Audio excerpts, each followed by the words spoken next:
this annoying?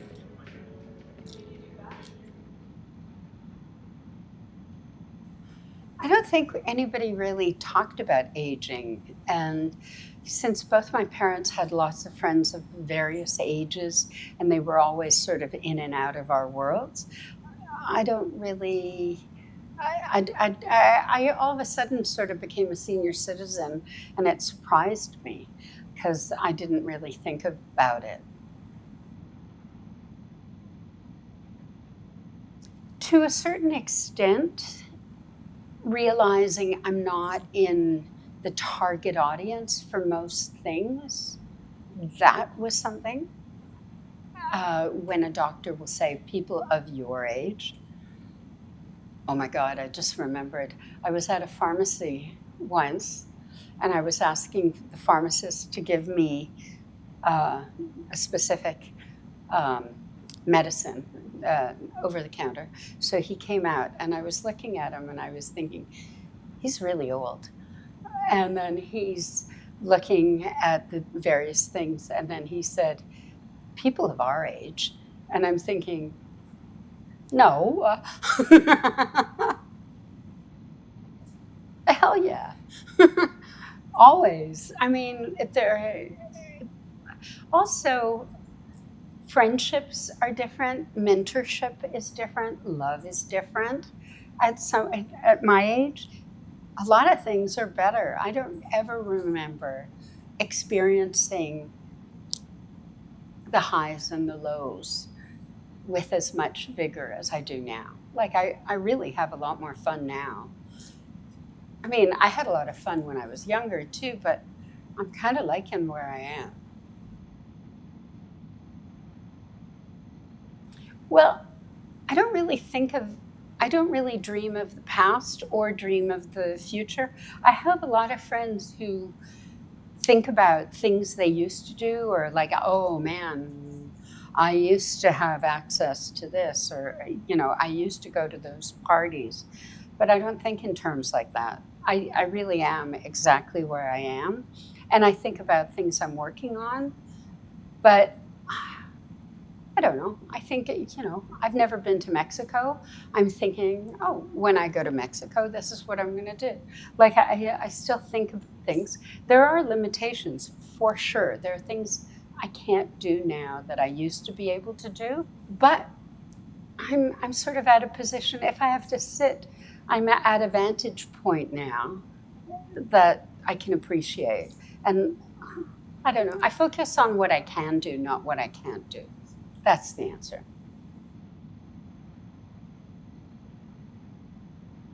Well, I totally experienced it. Like yesterday, I was in such debilitating pain, and I really couldn't get what I needed to get done. But that was yesterday. Today, I can cope with stuff, and I have my own coping systems that work for me. And I mentor a bunch of people, and I was talking to someone the other day, and I realized there are some words that give me power, and the word lately that gives me power is yet. So I haven't figured that out yet. And so when I'm having something that slows me down, I think of yet. And then that sort of gives me the patience to endure what I must.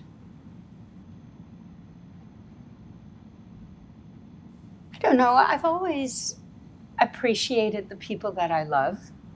So when someone I love looks at me that way, or I can see somebody really happy to see me, that's pretty good. But I was thinking about it the other day, like I have a really good coffee machine and I make really good espresso and I, I enjoy it. And I think, how fantastic is it that I'm in control? If I need happiness, I have a machine that will conjure happiness for me immediately. I just turn that on. So I love that I have the power to change my perspective and my the way I feel? Well, I think all over the world there are issues of loneliness. And women have been socialized to take care of one another, and men haven't. They've been pursuing careers and whatever. So when they get old and suddenly the career or community or marriage or whatever is done, they don't have a contingency plan because they haven't learned how to cook for themselves or take care of themselves. I think a lot of people don't really get in the habit of having a plan B. And I think that's problematic. It makes me think of my dad, and he used to complain and say that he needed a new mirror because there's an old man in this one. But no, I don't know. I know that, like, I'll see, I don't know, this is what Erella looks like. This is what Erella looks like with red glasses. This is what Erella looks like with blue glasses. It's like, I don't know. I'm very much, I've looked better, I've looked worse. This is what I look like. Community. I think if we implemented more community spaces, I think, if we had buildings where every other floor had community space near the elevator in these towers, and then we sell it not as a tower with the 750 units, but sell it as a community and have places where kids can do homework after school, where people can mentor each other, where sewing groups and community meals. I think in other cultures we'll have like 3 generations in the same household where the kids learn from the grandparents, the kids get nurtured, the grandparents get nurtured. I think we need to figure out ways of interacting among different generations better than we do. I have never in my whole life ever for a second thought about keeping young. It's never once for a second occurred to me. But I know what I have to do to keep healthy. And I know I've got to do more of this and less of that. And I can do this. And because I can do this now, I'll do it. And there are things I can't do. And I keep on thinking of a Billie Holiday song where she says, the difficult I'll do right now, the impossible will take a little while. And I keep on thinking that that's kind of something I think about a lot. Well, because the advertising industry, because if they can sell you something to make you look young, which is unattainable, then they can sell more. Like if they're going to put bad news into the newspaper, then they can sell more newspapers because the advertising looks better in contrast to whatever they're showing.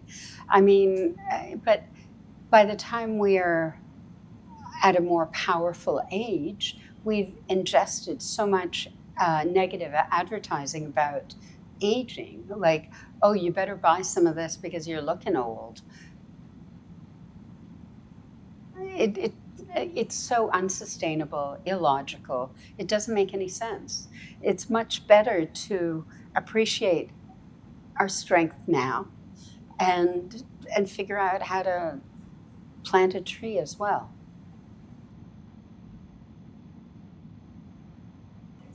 Oh, I have a friend who lives he lives in a converted mill. And one of my greatest pleasures, I'll go visit him. It's up north. I'll go visit him. And as soon as I get there, I'm like, hi, Norman. And I'll get in the water and I can swim across the river. On the other side of the river is the conservation area, and it's a challenge, but I do it all the time.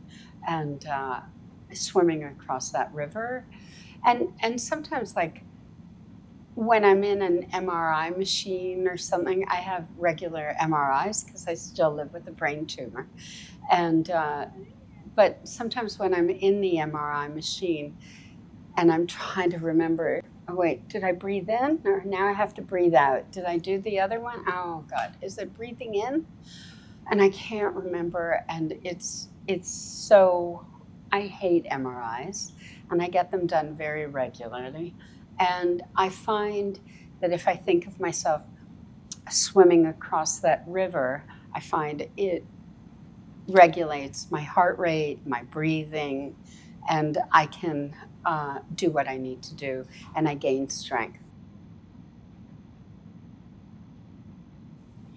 You know, I've always been the kind of person who plants seeds and harvests stuff at the same time. It's a part of my regular interactions. I harvest, I plant at the same time.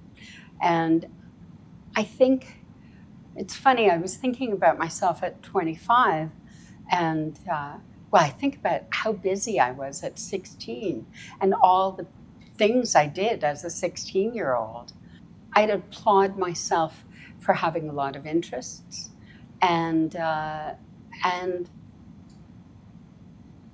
don't know. I don't know. Like I think of myself as the 25-year-old, but I think I'm much happier now than then. Like I guess I talk about happiness, but I don't think I thought about happiness when I was a 25-year-old. I think I sort of was making happiness happen, but I don't think I really thought about. Like now, I'll think, I am so happy. This is a great cup of coffee. I'm happy, but I don't think like I am happy when I was 25, whereas I do now. Yeah, when people, when people whine about their situation, and it's like, dude, open your eyes. Look at where you are. You've got everything. You've got good health. You've got a great job. You've got people that love you, and still you find something to whine about. What is wrong with you? Open your eyes. That drives me crazy. That people who are mean to themselves, that drives me crazy. The other day, I was driving my friend somewhere, and as she's getting out of the car, she said, I'm such an asshole.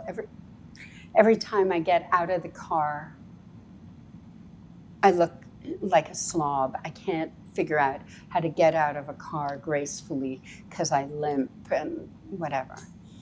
And I said, I would never put up with someone who talked about you, my dear friend, in those kind of terms. I would never allow them to do that in my presence. So why should I allow you to say these nasty things about yourself in my presence?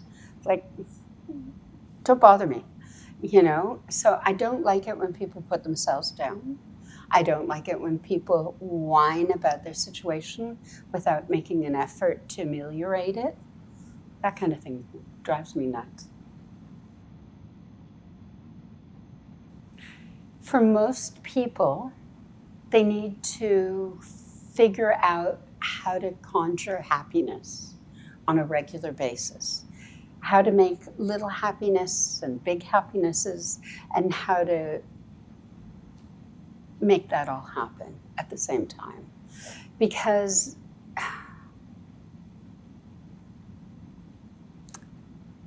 I think expectations can be a really a two-edged sword, and you have to figure out how to manage what you want and realize how to achieve happiness right now and how to make sure that that doesn't get extinguished by your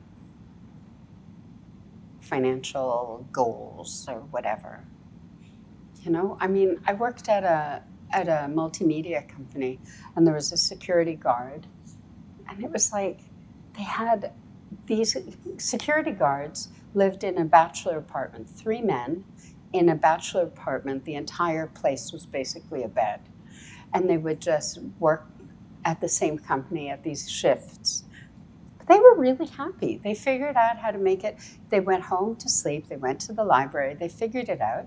And the idea that at some point they'll have financial stability to make their dreams come true made them endure whatever someone else would think of was prison or hell. You know, it's all in how you look at it, you know. Yeah, I think that I think people need to take ownership of their happiness and not get disappointed that someone else isn't doing it for them. And I think that people have to get socialized to do stuff for other people, to do stuff for themselves, and to do stuff like, oh yeah, one thing that I don't like is the whole pay it forward idea. The idea is do stuff that's good for yourself, your community, for other people as a regular part of your day. Don't do it so that you'll get something back from the karma bank account at some unknown time. Because if you're getting something at some unknown future time, you're not volunteering, you're doing something for hire, you know? And I think that people need to take ownership of kindness and realize that when you're performing a kindness to someone else, you're reaping the benefits. The someone else is an afterthought. They're also getting something, but you're reaping the benefit of doing a kindness to someone else. And I think people need to learn that. And I think people need to learn how to be kind to one another and their communities and their environment. You know, you see a piece of trash on the ground, pick it up, even if you're not being paid to do it. Like, why? Because it makes the environment better. You know, just do stuff and then you end up feeling better. And that's how it's a lot cheaper than alcohol.